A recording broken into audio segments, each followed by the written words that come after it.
পুরাতন মালদা পৌরসভার 12 নম্বর ওয়ার্ড কমিটির উদ্যোগে এবং কাউন্সিলর বিভূতিভূষণ ঘোষের সহযোগিতায় বসন্ত উৎসব উপলক্ষে এক সুসজ্জিত প্রভাত ফেরির আয়োজন করা হলো।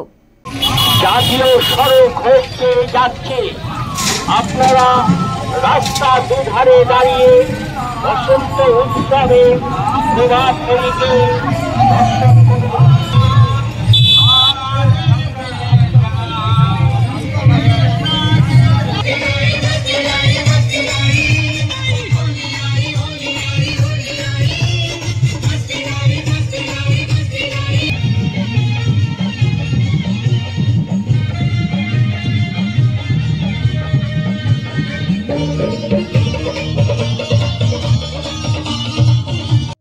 সামন্ডাই কলোনি নাগরিক কমিটি দীর্ঘ 20 বছর থেকে উৎসব উদযাপন করে আসছে।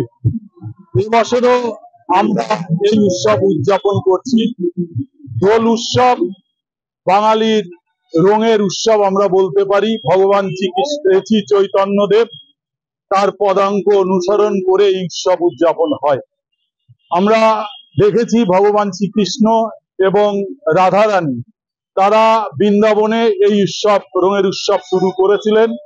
পরবর্তীকালে বাংলায় রবীন্দ্রনাথ ঠাকুর এই উৎসব পালন করেন। তার ছেলে সমীরেন্দ্রনাথ ঠাকুরের হাত ধরে 1907 সালে এটা চালু হয়। এই উৎসব আপনারা জানেন বড় আকারের হয় আমাদের শান্তিনিকেতনে।